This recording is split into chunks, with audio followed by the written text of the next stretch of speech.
nuevamente, bienvenidos al curso de formador de implementadores de la norma ISO 22000 versión 2018. En este momento lo que vamos a hacer y vamos a desarrollar en este video específicamente, vamos a comenzar con el módulo 3, que hace referencia al requisito operación, y vamos a ver este requisito va a estar dividido en dos videos diferentes. El primero, que hace referencia al punto 8.1, planificación y control operacional, 8.2, programa de prerequisitos, 8.3, trazabilidad, 8.4, preparación y respuesta ante incidentes. Bueno, vamos a ver un poco a qué hace referencia el requisito 8. Es uno de los requisitos más amplios de la norma y que tiene que ver específicamente con todo lo que hace referencia a procesos, ¿no? A operación. El punto 8.1 hace referencia a la planificación y control operacional.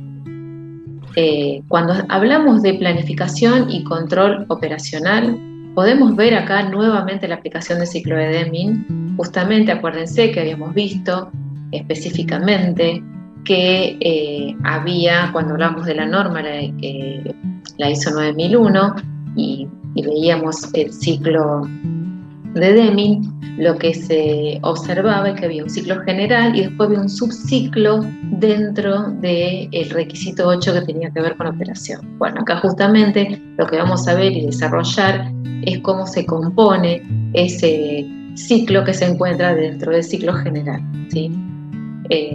Específicamente, cuando hablamos de planificación y control operacional, tenemos una primera parte que hace referencia a todo lo que es la planificación que afecta a la inocuidad de los alimentos y que tiene que ver con la implementación de los prerequisitos, el análisis de peligro, la validación de las medidas de control como consecuencia de la definición de los puntos críticos de control, ¿sí? Armar un plan de peligros y planificar la verificación y la validación de los PCC identificados, ¿sí?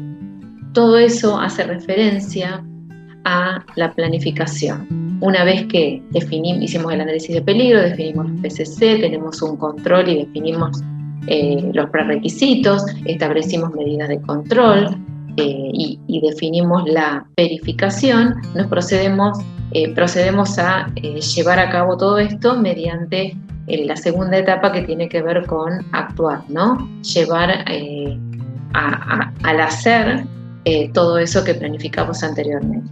Una vez que eso ocurre, que llevamos y ponemos en funcionamiento los métodos de control de prerequisitos y de puntos críticos de control y prerequisitos operativos, nos proponemos a verificar si esas medidas que definimos sirvieron para el control de los puntos críticos, ¿sí?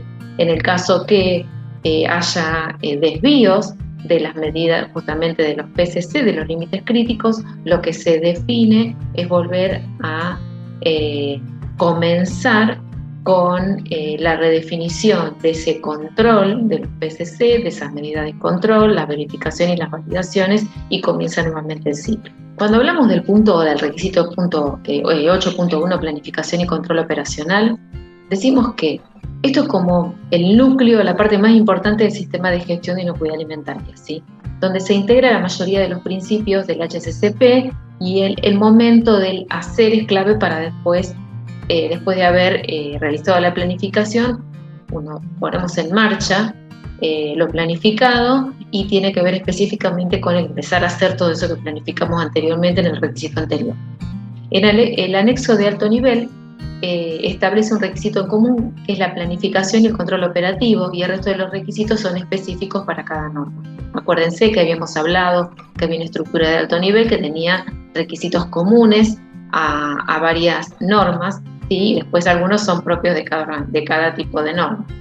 Por lo tanto, el primer paso es asegurarse de que se ha comprendido plenamente todos los requisitos de su producto o servicio. Para eso se deberá ponerse en contacto con los clientes y aplicar medidas que garanticen el cumplimiento de todos los requisitos legales aplicables, lo que significa que hay que establecer criterios para los procesos, ¿sí? Es esencial que se determine y se revise la capacidad de la organización para cumplir con los requisitos necesarios antes de empezar a hacer algo, ¿sí?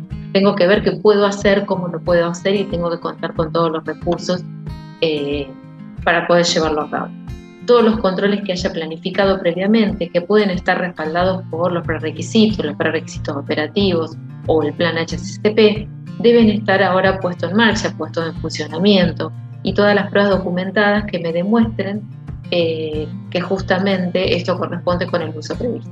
Bueno, con respecto al punto 8.1, que tiene que ver con planificación y control operacional, ¿qué tenemos en cuenta acá? Tenemos que saber que planificar, implementar, controlar y mantener y actualizar los procesos para realizar productos innovadores. Digamos que nosotros tenemos que estar en constante actualización de los procesos. Tenemos que planificar y tener actualizado y controlado todos los procesos para garantizar la inocuidad de los productos que estemos fabricando. Se deben implementar las acciones para abordar riesgos y oportunidades, ¿no? Definir algunos criterios para esos procesos, implementar controles de los procesos que estén vinculados y que tengan concordancia con justamente con los criterios establecidos para abordar los riesgos y oportunidades. Y de todo esto yo tengo que conservar información documentada, ¿sí? Para demostrar la conformidad de que los procesos se han llevado a cabo según lo planificado. En realidad lo que yo tengo que demostrar es que planifiqué y que todo lo que planifiqué lo llevé a cabo y resultó tal cual lo planificado, ¿sí? En proporción, o lo que establece el requisito es eso. La versión 2018 sugiere el uso de series específicas de algunas normas como la ISO TS 22002, en función con el sector del que se trabaje, para determinar los prerequisitos aplicables a la organización, ¿no? que van a ayudar a controlar los riesgos de inocuidad.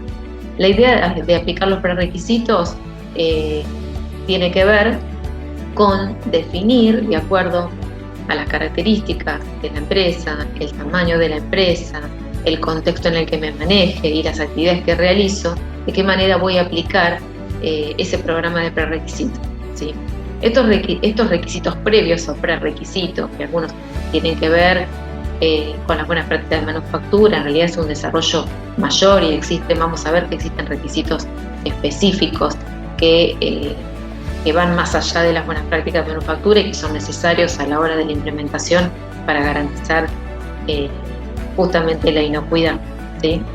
Estos requisitos previos se establecen antes de llevar a cabo el análisis de peligro y su selección, la aplicación y el seguimiento y la verificación, y deben también estar documentados. La norma proporciona una lista de prerequisitos para toda la organización que debe ser bastante directa y de fácil aplicación, ¿sí?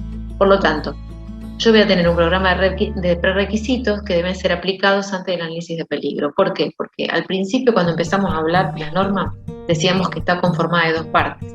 Una que tiene que ver específicamente con el análisis de peligro, definir los peligros significativos, establecer medidas de control, definir límites críticos para esas medidas de control, para esos PCC, definir esas medidas de control, verificar que esas medidas de control son eficaces, ¿sí?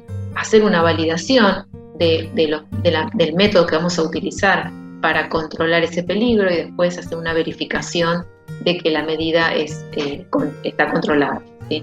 Entonces, pero justamente antes de poder hacer todo eso, tengo que garantizar que los prerequisitos que influyen o que tienen que ver con toda la organización se encuentran controlados. ¿Se acuerdan que habíamos hablado, por ejemplo, en el caso del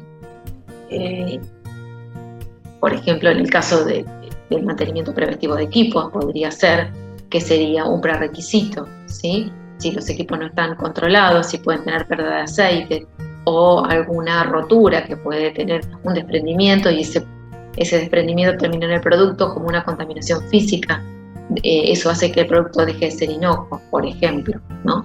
Entonces, yo tengo que garantizar que todo mi proceso está controlado, pero anteriormente la base serían los prerequisitos. Yo tengo que mostrar evidencia objetiva del cumplimiento de esos prerequisitos, que aparte están definidos dentro de la legislación vigente, dentro del Código Alimentario como prerequisito, dentro del Código Alimentario Argentino. Sí, en el capítulo 2 hace referencia a todos los requerimientos que tenemos que cumplir antes de la implementación del HACCP. Bueno, el punto 8.2 habla de ese programa de prerequisitos que estuvimos hablando. Ahora vamos a verlo en mayor detalle, cuáles son los temas que abordan, ¿sí? Lo cual es muy importante, y vuelvo a decir, en la primera parte del curso también estuvimos hablando y Y antes del análisis de peligro, yo puedo tener el análisis de peligro, pero es fundamental tener un control sobre la eficacia del cumplimiento de los prerequisitos, ¿sí? Porque si no, es muy posible que termine perdiendo la inocuidad del producto. Aparte, es más difícil el tema de los prerequisitos porque tiene que ver mucho con la manipulación y con las personas, ¿no? El cumplimiento. Por lo tanto, es como un control y una capacitación constante sobre el personal y sobre cada uno de los prerequisitos para garantizar la inocuidad, ¿no? Que no haya desvíos que no produzcan la pérdida de inocuidad.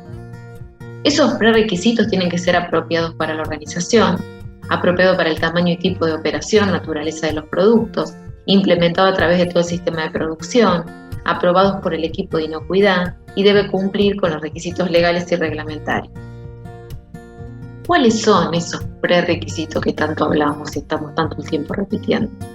Bueno, vamos a hacer un listado de cuáles son esos prerequisitos.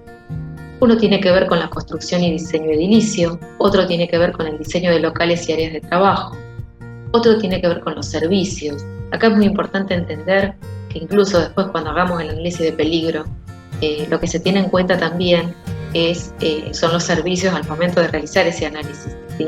Pero antes solamente cuando se trabajaba con las buenas prácticas se tenía en cuenta como prerequisito o como servicio el agua, que el agua esté potable, ¿sí? Pero no se hacían controles sobre el aire o sobre la energía, solamente se hacían con respecto al agua. Cuando hablamos de la norma, esto involucra todos los servicios, ¿sí? Cualquiera de estos que me pueden incorporar una contaminación que puede dar origen a la pérdida de inocuidad del producto. Esto tiene que estar controlado. Todo lo que tenga que ver con manejo de residuos, tanto residuos comunes como todo aquello que tenga que ver con residuos especiales. Diseño, limpieza y mantenimiento de los equipos. Gestión de materiales comprados. Esto tiene que ver también con evaluación y gestión de proveedores. Esto es muy importante también.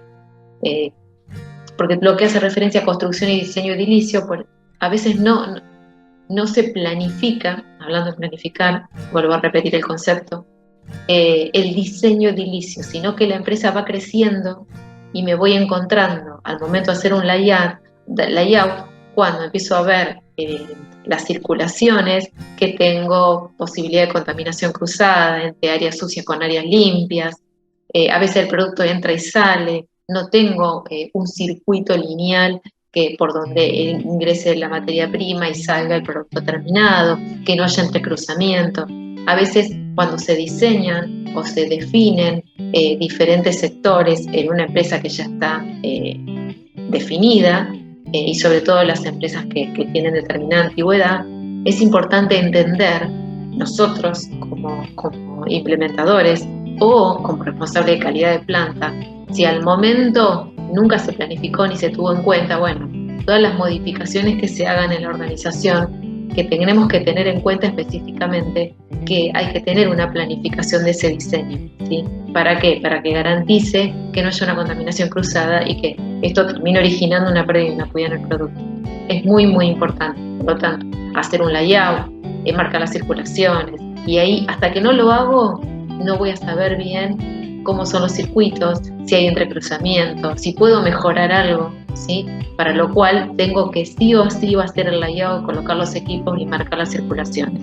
Esto es una sugerencia al momento del diseño de la organización. Y si piensan incorporar un sector nuevo o un equipo nuevo, bueno, plantearlo desde ese lugar sobre papel, planificarlo, después ir al lugar en forma in situ y ver qué posibilidades o qué inconvenientes podría traer al sistema de gestión de inocuidad que como consecuencia tendría la pérdida de inocuidad del producto.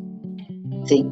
Entonces, después todo lo que tenga que ver con higiene, ¿sí? Y con eso también el diseño de los equipos. A veces se compran equipos, cuando se ponen en funcionamiento hay que ver cómo se limpian, cómo se higienizan, y son difíciles de poder higienizar, terminan con lugares muertos donde se acumula suciedad y eso después termina teniendo una contaminación. O cuando lo colocamos ese equipo, posiblemente el tema de las cañerías o las instalaciones, a veces termina con puntos muertos que después termina siendo un foco de contaminación. Entonces es muy importante el tema del diseño de las soldaduras, que no tengan desprendimiento, que no sean puntadas, que sean soldaduras sanitarias, que empecemos a trabajar con soldaduras sanitarias, trabajemos con mantenimiento, que mantenimiento se capacite, y si mantenimiento terceriza el tema de las soldaduras, que sea una persona que esté capacitada y que pueda hacer soldaduras sanitarias, ¿sí? Para no tener problemas de contaminación a futuro por desprendimiento de pedacitos de metal como consecuencia de la soldadura. Todo lo que hace referencia a gestión de materiales comprados, como dije recién, es control de proveedores. Los proveedores a los quienes les compramos nos tienen que dar una especificación técnica, una habilitación de planta, una aprobación del producto. A veces nos pasa que nos venden algo, lo probamos, funciona, y cuando le pedimos los papeles no están, porque todavía no lo escribieron, porque estaba en fase de experimentación, pero no nos dijeron, y nosotros lo incorporamos porque no hicimos las cosas planificadas como deberían ser, que primero deberíamos haber pedido toda la información respecto al producto y a la empresa, y después, si estaban en regla, recién hacer una prueba, ¿sí? A veces eso no pasa, pasa al revés. Por eso cuando uno empieza a trabajar con la norma, todo esto se alinea y se ordena, y en realidad empezamos a trabajar con garantías de materias primas e insumos que estén controladas y aprobadas, por lo cual no nos vamos a llevar ninguna sorpresa al momento de poder utilizarlo, ¿sí? Después, todo lo que hace referencia a las medidas para prevenir contaminación cruzada, ¿sí? Hasta acá hace un análisis de cuáles son las situaciones que pueden originar una contaminación cruzada y como consecuencia una pérdida de inocuidad, lo que tiene que ver con las POEs, con la higiene. El control de plagas. Acá es importante que a veces cuando uno va a la planta ve el control de plagas y lo único que ve es el control de proveedores, y después no hay nada de control de rastreros, de insectos rastreros, no hay de voladores, y tenemos de todos lados, hay muchos problemas con las palomas o los pájaros, los depósitos que se quedan con los portones abiertos, entran los pájaros, hacen nido y después pueden terminar haciendo justamente terminando una contaminación por excremento de pájaro o de paloma, lo que puede dar origen a salmonela, y después tenemos una contaminación cruzada. El tema del control de plagas es importante. Cuando hablamos de control de plagas, ahí también se vinculan otras cosas. ¿Cuáles son? Por ejemplo, el tema de trabajar mucho con la gente en la capacitación, ¿no? El tema de no dejar las puertas o los portones abiertos. El tema de que si tengo los portones con una luz bastante importante por donde puedan entrar moscas o roedores, el tema que eso esté sellado, que no haya orificios en la pared por donde puedan ingresar roedores, que eso también esté sellado, que las paredes sean lisas para que no se puedan anidar insectos, ¿sí? Que sean de fácil limpieza. Entonces es muy importante cuando hablamos de control de plagas, más allá de que alguien venga y nos haga un control, que también ahí después vamos a ver el tema de esos serían todos los proveedores tercerizados que nos brindan un servicio. Eso también tenemos que controlar, ese proveedor externo, que esté calificado, que tenga una habilitación, que sobre todo lo que tiene que ver con control de plagas, que los productos que utilice estén aprobados, que nos dé un informe del trabajo que hace, si encuentra por ejemplo anidamiento o consumo en el caso de los cebos, que esté definido, que se haga un análisis de causa de dónde proviene, por qué proviene, ¿sí? Y nosotros trabajar en conjunto para tomar acciones para corregir y que esto no se repita. Esto es muy importante, definir en el caso de los insectocultores qué tipo de insectos son los que están presentes. Por ejemplo, en un lugar me pasaba que había una luz muy cerca del ingreso, entonces de noche se llenaba de todo lo que era bichos cascarudos, entonces el insectocultor que estaba cercano a la puerta se llenaba de cascarudos, entonces lo que hubo que hacer y lo que atraía un montón de insectos esa luz. Entonces lo que se hizo fue cambiar la luz del lugar, entonces eso mejoró, ¿sí? Después en otro lugar también, por ejemplo, teníamos mucho consumo de roedores y en el informe nos ponían consumo. La realidad es que cada vez que venía dejaba el informe o lo pasaba después por mail, nadie tomaba acción con respecto a eso. Después cuando viene un auditor nos mira y la realidad es que cada vez tenemos más consumo. ¿Eso qué significa? Que estamos llenos de ratones. Y la realidad es que eso no pasaba. Cuando después se hizo el análisis y se trabajó con el proveedor, lo que se vio que el consumo era cercano a un pino que estaba en un área de parque, por lo cual lo que se pudo definir es que los pájaros se comían los cebos y que no eran roedores. Pero hubo que hacer todo un análisis y eso tenía que estar escrito. Si no queda evidencia, justamente lo que puede pasar es pensar de que estaba lleno de roedores, ¿sí? Después es importante tanto la higiene del lugar de las instalaciones, de los equipos, como la higiene personal. Ahora vamos a ver un poquito más adelante, pero bueno, el tema de reproceso es muy importante. Sobre todo el control de ese reproceso, que generalmente no siempre está muy formalizada la forma de incorporación de ese reproceso. Sí, ese control, porque en la mayoría de los casos ese reproceso está controlado. Antes de ser utilizado se controló y se definió que se podía reprocesar. El problema ¿cuál es acá? Que a veces no se definen hasta dónde o cuál es el porcentaje de reproceso a aplicar. Por lo tanto, cuando yo establezco un procedimiento de utilización de reproceso, voy a tener que poner de qué forma lo voy a utilizar, en qué proporción, qué características tiene que tener ese reproceso, dónde lo voy a poder utilizar, para lo cual tengo que tener un procedimiento, ¿sí? O un instructivo que me diga de qué forma lo voy a utilizar y en qué proporción y en qué condición, ¿sí? ¿Para qué? Para que no me modifique las características finales de mi producto terminado. Después todo lo que tiene que ver con procedimiento de retiro de producto del mercado, lo que es el famoso recall, ¿sí? Que eso se va a asociar a lo que es trazabilidad, ¿no? Trazar la historia del producto, desde el ingreso de materia prima hasta el consumidor. Y la realidad es que yo podría, a través del recall, si yo tuviese una problemática con ese producto, que tuviese que retirarlo del mercado por un problema de falta de inocuidad, yo tendría que poder saber ese volumen productivo que realicé en ese día, a qué cliente fue en su totalidad y en qué proporción a cada cliente, poder avisarles y poder utilizar y hacer que pueda retornar todo ese producto a la planta, ¿sí? Para evitar una intoxicación alimentaria, por ejemplo. Todo lo que tenga que ver con almacenamiento, ¿sí? Esto es muy importante, el tema de los depósitos. Información del producto y concientización del consumidor. Esto tiene que ver mucho con el rótulo, las características, la información dentro del rótulo, que sea información legible, que sea información precisa, que no sea publicidad engañosa, ¿sí? Que sea claro en toda la información que tiene, si tiene un método de preparación que esté bien definido y establecido, si tiene una cocción posterior antes del consumo, también tiene que definirlo, ¿sí? Y después hay algo que tiene que ver específicamente con protección de los alimentos, biovigilancia y bioterrorismo. Bueno, esto tiene que ver específicamente con el capítulo 18, por eso digo que muchos de estos requisitos forman parte de las buenas prácticas de manufactura. Pero cuando hablamos del programa de prerequisitos, el programa es mucho más amplio que las buenas prácticas de manufactura, ¿sí?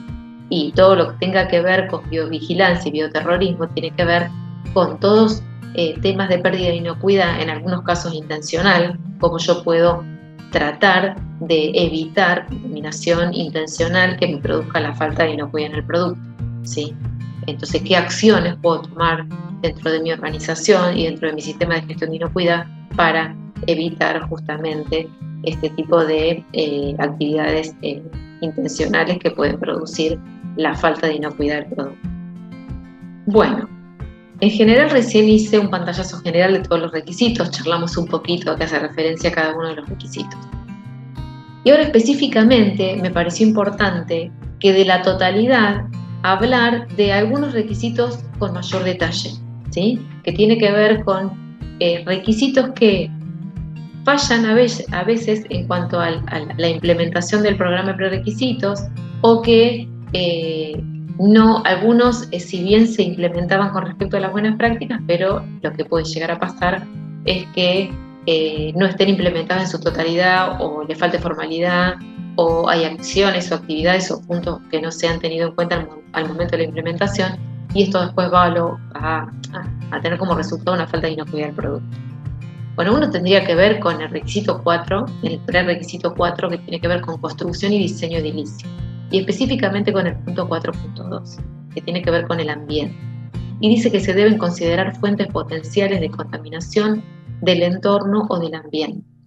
La producción de alimentos no se debe llevar a cabo en áreas en donde puedan introducirse al producto sustancias potencialmente nocivas, ¿sí? O sea que yo tengo que hacer un análisis de ese ambiente y definir, mediante un análisis de riesgo, por ejemplo, cuáles son las fuentes potenciales de contaminación en ese entorno que pueden dar origen a contaminación cruzada con respecto al producto, y que eso puede hacer que se pierda la inocuidad del mismo, ¿sí? Entonces eso es muy importante. Y eso tiene que ver específicamente con el medio ambiente. El requisito que hace referencia a servicios, como dije antes, normalmente siempre se trabajaba o se analizaba o se controlaba el agua, porque el agua debería ser potable. Entonces, ¿qué se hacía? Se lavaba el tanque cada 6 meses, se clorinaba el agua, se controlaba la clorinación todos los días, se le hace microbiología y físico-químico al agua. De esa manera yo garantizo que el agua que utilice sea potable. Pero el resto de los servicios no se controlaba ni se analizaba. Bueno, con respecto a la norma, cuando empezamos a implementar la norma, hay que empezar a trabajar con el control de estos suministros, ¿sí?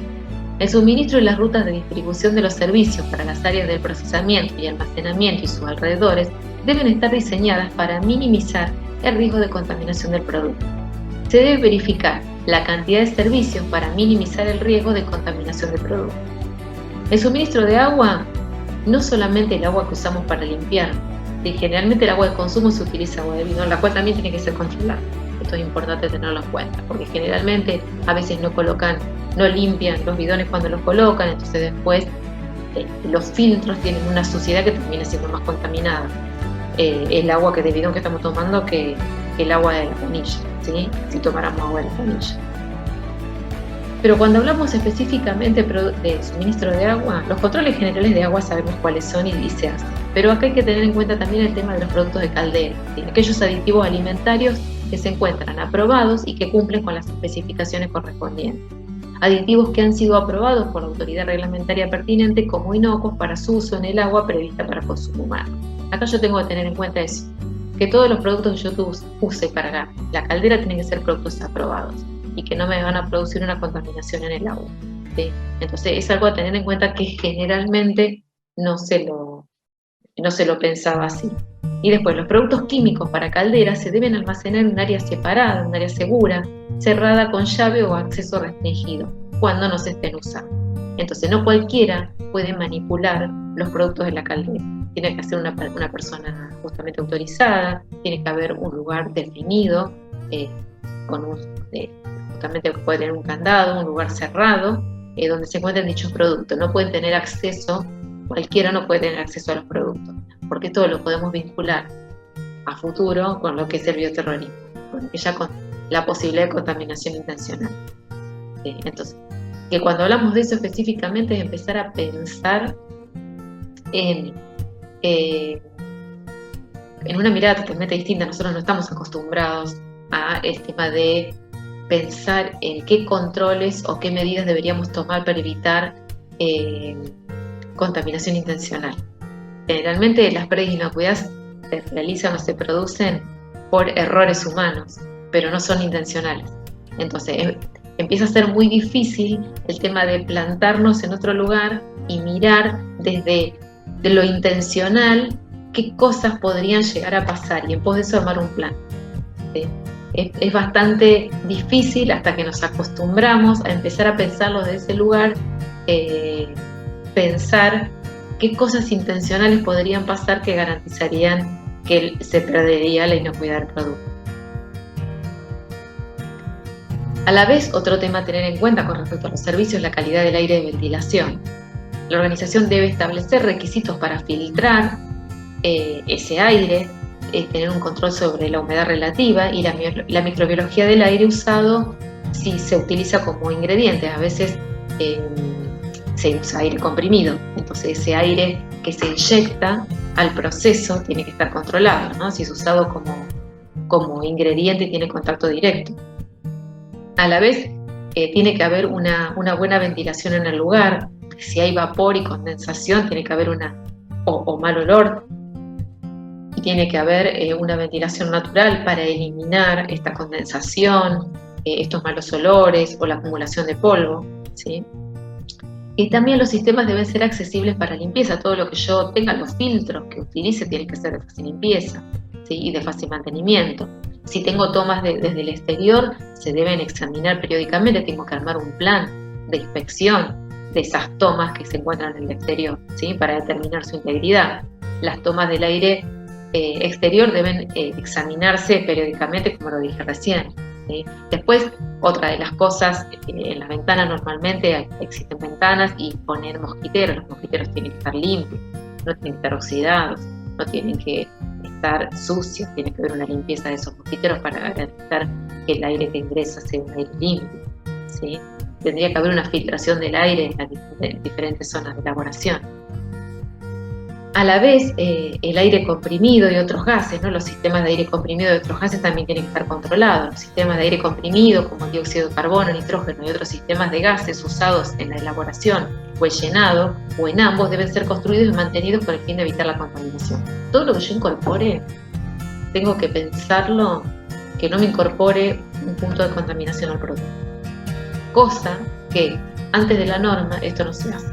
Normalmente lo que se hace es llevar a cabo y poner en funcionamiento y poner el proceso a funcionar, pero no se hace un análisis exhaustivo para ver si eso que estoy haciendo está incorporando una contaminación al producto que puede llegar a ser que perdía la inocuidad, ¿sí? Los gases previstos para contacto directo o accidental con el producto, incluidos los usados para el transporte, soplado, secado de materiales, productos o equipos, deben provenir de una fuente aprobada para uso en contacto con alimentos y debe estar filtrado para eliminar polvo, el aceite y el agua. El aceite usado debe ser de grado alimenticio. Esto sobre todo para todo lo que es mantenimiento. Si necesitamos utilizar un aceite para una lubricación, en algunos equipos que están en contacto con el alimento, tenemos que tener en cuenta que ese aceite tiene que ser de grado alimenticio, tenemos que contar con la certificación que se encuentre válida al momento del uso, ¿no? Bueno, otro de los requisitos para mí importante, que también hablamos hoy, tiene que ver con la gestión de los materiales comprados. Bueno, esto es importante y es algo que también se empieza a trabajar, porque las buenas prácticas, cuando trabajo con las buenas prácticas, lo único que yo hago con respecto a la gestión de materiales comprados es que sean materiales aprobados y que tengan especificación técnica, ¿sí? Que tengan un certificado, una RNPA, que provengan de un establecimiento habilitado y que tenga una especificación técnica y que ingrese con un protocolo de calidad. Eso es lo que yo, cuando trabajo con las buenas prácticas, es lo que pido. Pero cuando empiezo a trabajar específicamente con la implementación de la norma y con el programa de prerequisitos, ya le doy un paso más adelante. ¿Y qué es lo que busco? Y bueno, ya hay un análisis mayor de los proveedores, ya no le compro a cualquiera, ya analizo no solamente la calidad del producto que compro, sino vamos a ver que hay otros temas a analizar y se evalúan anualmente para ver, y también se les doy un puntaje, y esa información que sale de esa evaluación se la transmito, ¿sí? Con el objetivo de la mejora, ¿sí? Por lo tanto, la compra de materiales que tienen impacto sobre la inocuidad de los alimentos se debe controlar para asegurar que los proveedores tengan la capacidad de cumplir con los requisitos especificados. Se debe verificar la conformidad de los materiales recibidos según los requisitos de compra específicos. Y por lo tanto hacemos una selección y una gestión de proveedores. El proceso se debe justificar mediante la evaluación de peligros, incluido el riesgo potencial para el producto final. Y este debe incluir una evaluación de la capacidad de proveedores para cumplir las expectativas, requisitos y especificaciones de calidad e inocuidad de los alimentos, una descripción de cómo se van a evaluar esos proveedores y un seguimiento del desempeño del proveedor para asegurar un estado de aprobación continua. ¿Qué quiero decir con esto? Bueno, yo tengo un proveedor, lo voy a evaluar. ¿Qué voy a evaluar? Primero, si cumple con las entregas en tiempo y forma, si la calidad del producto cumple con los requerimientos especificados, si entra con protocolo de calidad, si ante un reclamo responde y toma acciones, ¿sí? Más allá del tema del costo y el precio. Por lo tanto, hay un montón de temas que se empiezan a analizar al momento de tener un proveedor y se hace un análisis anual para verificar su gestión durante todo el año, ¿sí?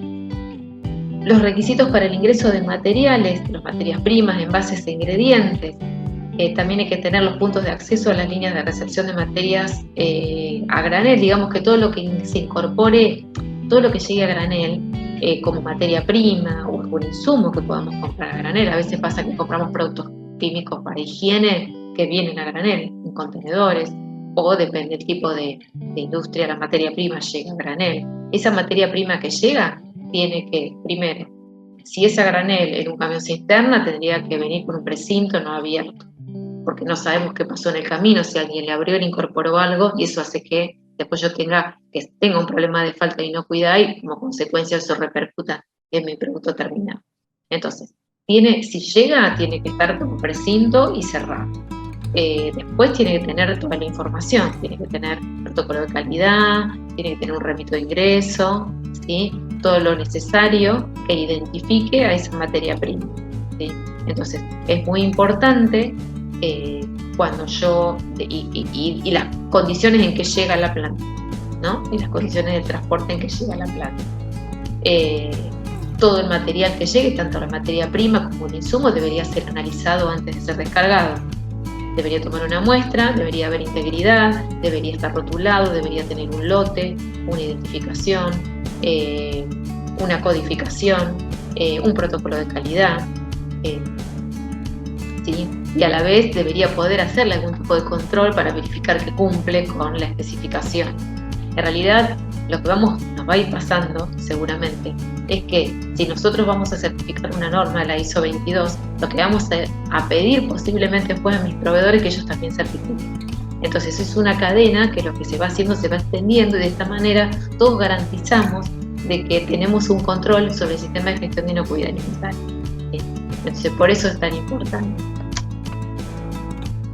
Por eso el tema de la gestión de materiales comprados, vuelvo a decir, porque cuando hablamos con buenas prácticas, específicamente de las buenas prácticas, los requerimientos son más limitados. Cuando empezamos a trabajar en la implementación de la norma, ya tenemos un análisis más extenso y más detallado de cada proveedor que me permite tomar decisiones, ¿sí? Si yo tengo un proveedor que siempre tengo problemas, que tengo problemas de calidad, que no me entrega a tiempo, bueno, en realidad al hacer la evaluación posiblemente decida cambiarlo, ¿sí? Posiblemente le haga auditoría interna, también para ver en qué condiciones está fabricando. Entonces tengo un control sobre su proceso, ¿sí?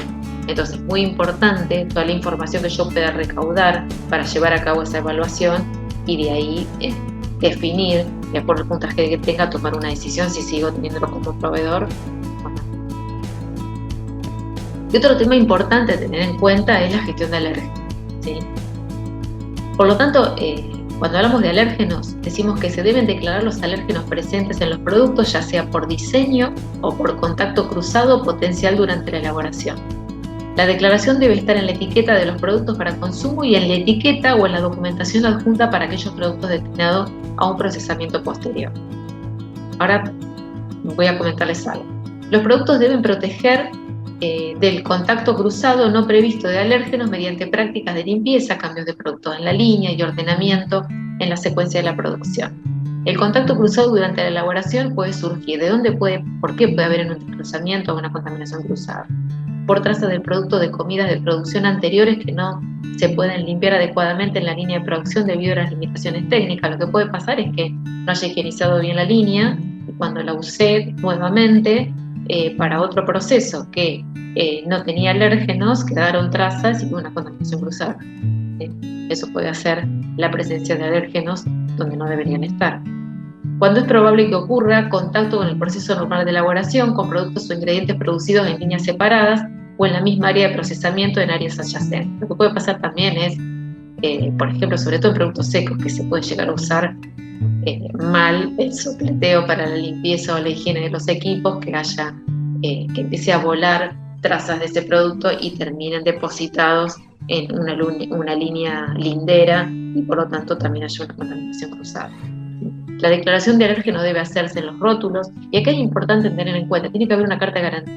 Nosotros le vamos a pedir a todos nuestros clientes mediante una carta de garantía que me declare si tiene alérgenos o no el insumo, el ingrediente o el producto que nos vende. ¿Sí? Eso es importante. Y es importante que esa carta de garantía sea real. ¿Sí? ¿Por qué? Porque nosotros, de acuerdo a lo que nos declaren, es lo que vamos a declarar en el rótulo.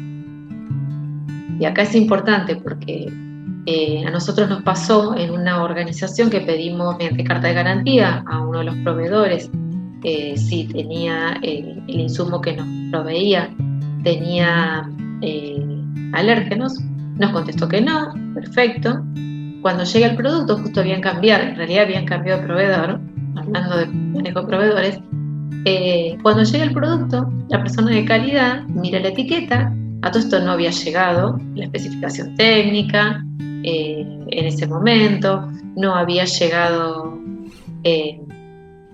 información de la empresa. Lo único que teníamos era la carta de garantía que le habíamos mandado al proveedor y él la había devuelto diciendo que no tenía ninguna alergia. Cuando empezamos a ver la etiqueta, vemos que había una declaración de alérgeno en la etiqueta. Y ahí lo que tuvimos que hacer en realidad cambiar de proveedor porque ese insumo no lo podíamos utilizar. Pero si no hubiésemos leído la etiqueta, hubiésemos tenido un problema con la incorporación de un alérgeno a la línea y al producto que no deberíamos tener. Por eso es muy importante el tema de las cartas de garantía, el tema de la información que necesitamos de los proveedores para poder verificar si existe algún peligro asociado que nosotros tenemos que tomar acción para prevenir, ¿sí?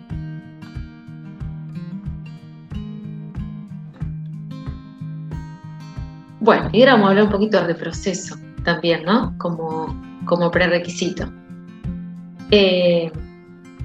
Reproceso, procedimiento de retiro de productos, información de producto y concientización del consumidor, protección de los alimentos y vigilancia bioterrorismo. Estos serían los otros 4 prerequisitos asociados al programa de prerequisitos que me interesa que lo analicemos con un poquito más de detalle, porque son o más detallados que las buenas prácticas o no se encuentran dentro de las buenas prácticas.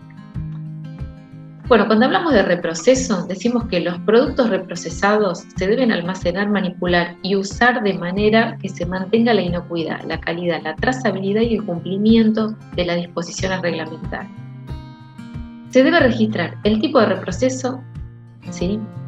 Se debe verificar cómo se manipula y tenemos que definir el nombre del producto que vamos a reprocesar, la fecha de producción, el lote de producción de ese producto, el turno, la línea de origen, la vida útil y toda la información necesaria que tengamos y sea posible para, si tengamos un momento, poder hacer una trazabilidad, ¿sí?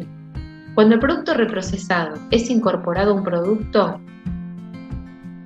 durante el proceso se debe especificar la cantidad aceptable, el tipo y las condiciones de uso de ese producto reprocesado. Es lo que hablábamos antes.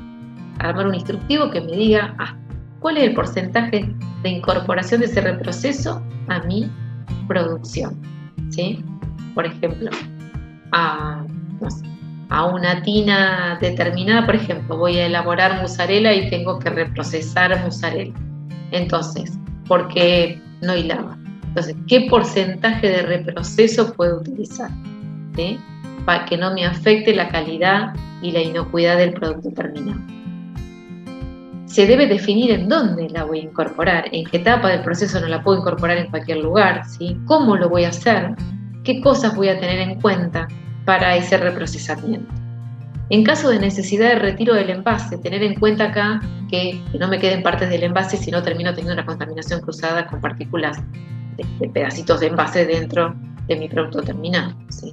Entonces, cuando hablamos de reproceso, es importante casi nunca hay un procedimiento escrito, y si el procedimiento escrito está, a veces no está establecido de cómo lo tengo que incorporar, o sobre todo el porcentaje que voy a incorporar, y qué características, en qué condiciones tiene que estar ese reproceso para incorporarlo, en qué etapa del proceso, y bajo qué condiciones lo voy a incorporar. Y es importante que haya un buen detalle y que la gente que va a manipular y que lo va a utilizar y que va a hacer la operatoria esté justamente capacitada para lo mismo, ¿no? Cuando hablamos de procedimiento de retiro de productos, esto tiene que ver con el famoso recall, para lo cual primero tengo que trabajar con trazabilidad y después tengo que tener una buena identificación del procedimiento de retiro del mercado. Acá tiene que haber un equipo de recall en donde se definan las pautas, las responsabilidades y las autoridades para, ¿sí? En donde, en caso de un recall, con quién me tengo que comunicar, debería tener un listado de todos mis clientes, con teléfonos de contacto, con mail, nombre y apellido de responsables con quienes me tengo que comunicar, autoridades sanitarias con teléfono y con un mail, en el caso que tenga que hacer un retiro del mercado y comunicar a la autoridad sanitaria, y tendría que hacer ejercicios de recall, ¿no? Por lo menos un ejercicio al año para verificar que todo ese sistema que definí, en caso de necesidad de utilizarlo, esté funcionando, ¿sí? Se debe mantener una lista, que es lo que dije recién. Por lo tanto, es muy importante tener un procedimiento y practicarlo una vez al año para saber que el procedimiento funciona, ¿sí? Y el otro es información del producto y concientización del consumidor, Se debe presentar información a los consumidores de manera tal que se le permita entender su importancia y tomar decisiones sustentables. La información se puede brindar mediante etiquetas u otros medios tales como sitio web, publicidad de la compañía, y puede incluir instrucciones para el almacenamiento, la preparación y la forma de servir aplicable a los productos, ¿sí? Es importante que el consumidor cuente con toda la información detallada para saber cómo tiene que consumir ese producto, ¿sí? Si tiene que hacer una preparación previa al consumo, cuáles son las condiciones, cuáles son los tiempos, de qué manera la tiene que hacer, ¿sí? Es muy importante que el consumidor tenga toda la información necesaria para que no corra riesgo de la pérdida de inocuidad del producto al momento de consumirlo y después tenga una enfermedad transmitida por alimentos. Y este es un requisito nuevo, bastante nuevo, que habla de protección de alimentos, biovigilancia y bioterrorismo. Bueno, acá cada establecimiento debe evaluar los peligros sobre el producto asociado a actos de sabotaje, vandalismo, terrorismo y debe implementar medidas de protección proporcional. Esto es lo que yo decía recién. Tenemos que pensar de qué manera se pueden realizar actos de sabotaje o vandalismo que pueden originar una pérdida de inocuidad del producto, ¿sí? Y acá hay que tener varias cosas a tener en cuenta. Por ejemplo, hoy estábamos hablando, decíamos que bueno, cuando llegan las materias primas a granel, estas deberían ingresar con un precinto. Por lo tanto, no debería estar abierto. Todos los tanques de agua deberían estar cerrados, o los tanques o silos en donde se incorpore materia prima, para evitar que alguien pueda ingresar algo en forma intencional y producir una contaminación generalizada. Las vías de acceso deberían, el perímetro debería estar totalmente cerrado. Eso debería estar pasando. Debería haber alguien en el ingreso a la planta, que cuando llega alguien se puede identificar, alguien debería recibir a la persona que llega a la planta. Esta persona no debería estar sola por toda la organización, sino tenía que estar identificada y acompañada por la persona a quien va a ver, ¿sí? Deberían estar limitados los accesos a los distintos lugares de la organización, solamente para las personas autorizadas, ¿sí? Por lo tanto, restringir el acceso físico a los lugares donde no deberían estar accediendo.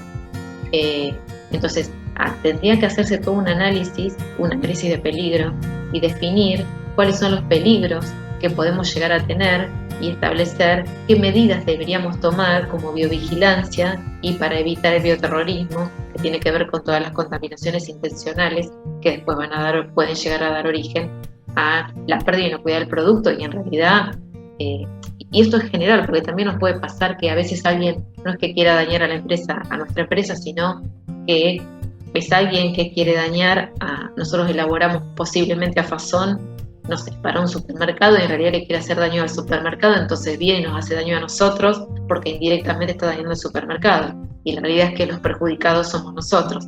Entonces es muy importante dañar la reputación de la empresa. Entonces es muy importante el tema de empezar a pensar desde ese lugar un plan de acción para llevarlo a cabo.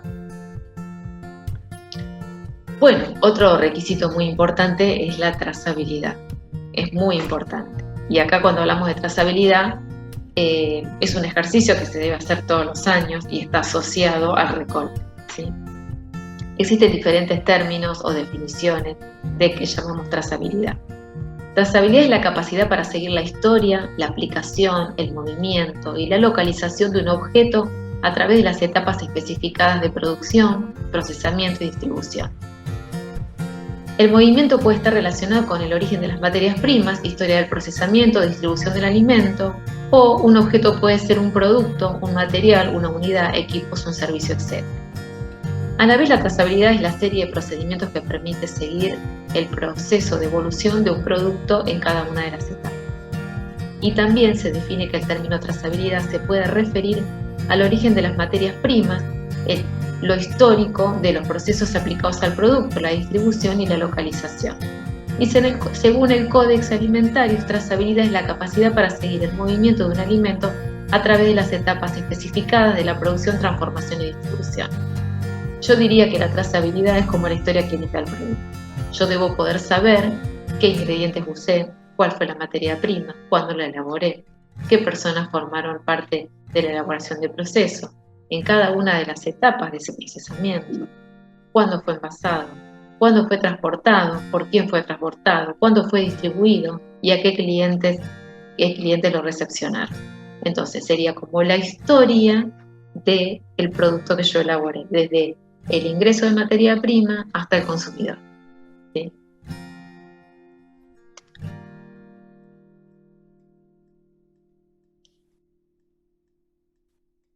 Es importante tener en cuenta, cuando hablamos de trazabilidad también, tengo un sistema de trazabilidad, el poder entender que debería, cuando hago el ejercicio, probarlo también, y ese sistema de trazabilidad debería responder ante situaciones de emergencia. ¿Cuáles son esas situaciones de emergencia? Pueden ser catástrofes naturales, un terremoto, un sabotaje, el bloqueo de los principales servicios públicos, accidentes medioambientales, etc. A mí hace poco me pasó con una organización en la cual yo estaba trabajando que sufrió un incendio. Y la realidad es que se debería hacer un análisis de riesgo y establecer un procedimiento y definir de qué manera se responde ante una situación de emergencia como esa, o puede pasar una inundación, o hubo casos en provincia de Buenos Aires de tornados que volaron techos y parte de salas o áreas de la planta, de determinadas plantas. Entonces, yo debería poder establecer un sistema de trazabilidad en esas condiciones. Cuando antes de la norma ISO 22 no se exigía una prueba para estas actividades que tenían que ver con situaciones de emergencia, antes no pasaba, ahora sí es necesario, sobre todo ahora también con el tema del COVID también, ¿no? Y uno lo que debería hacer es verificar la eficacia de que ese sistema está funcionando bien. Hay que tener en cuenta que la trazabilidad es un factor importante en la entrega de productos o servicios y debe asegurarse que todos los equipos de control, de medición son adecuados para las actividades realizadas y están debidamente calibrados y mantenidos. Se deben mantener pruebas documentadas de que dichos equipos son adecuados para la finalidad. ¿Sí? Entonces, es muy importante poder realizar trazabilidad, poder hacer una trazabilidad en situaciones de emergencia, tener un procedimiento escrito y practicarlo por lo menos una vez al año, hacer un simulacro de recall en el cual tenemos que incluir la trazabilidad. Definir en cuánto tiempo voy a hacer esa trazabilidad, eso tiene que estar dentro del procedimiento que detallemos de qué manera lo vamos a realizar, el tiempo en el cual vamos a estar realizando el ejercicio, ¿no? El tiempo máximo para tomar toda la información, recolectar toda la información documentada y poder finalizar el ejercicio. Bueno, en la norma, cuando hablamos de requisitos generales que tienen que ver con el programa de prerequisitos, hablamos de trazabilidad, pero también la norma en el requisito 8.3 habla de trazabilidad, del sistema de trazabilidad. Establece y aplica un sistema de trazabilidad capaz de identificar el material que uso, la ruta inicial de distribución del producto final, información documentada de trazabilidad mantenida en un tiempo definido, es lo que yo decía recién, cumplir con requisitos legales y de cliente. ¿Sí? Acá es importante, sobre todo, trabajar mucho con la gente y la identificación de los lotes de los insumos que uso, de la materia prima, ¿sí? Que eso a veces mucho cuesta, de los envases, del material de empaque también debería estar establecido el lote de uso. Bueno, y ahora vamos a hablar del requisito 8.4 que dice preparación y respuesta ante emergencia, ¿no? Recién hablamos un poquito.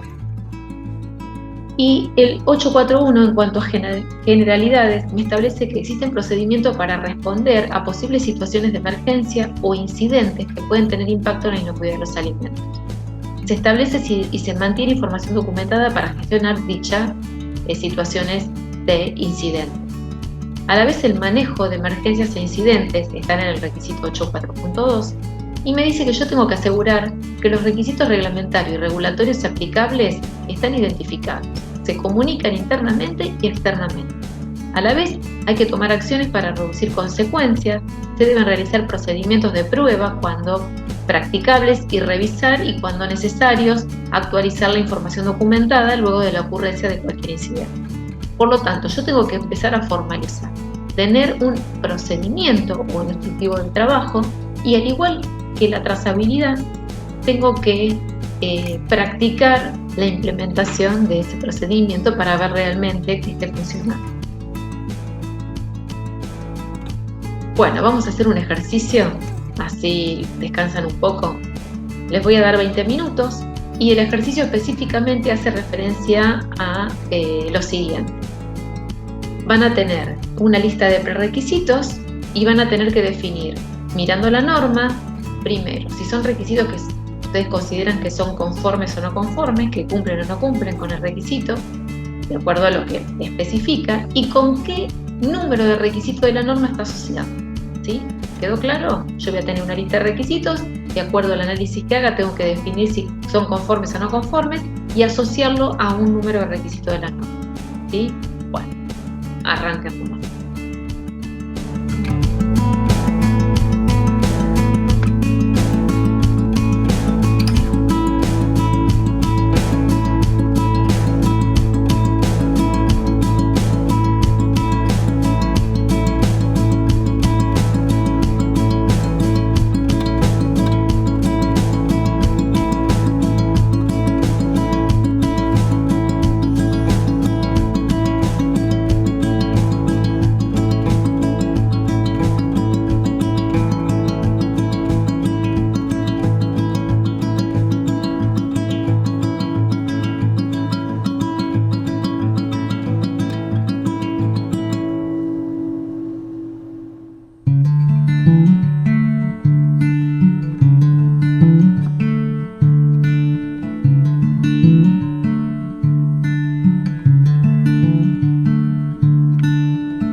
Bueno, espero que les haya sido fácil. Seguimos en el próximo video con el requisito 8.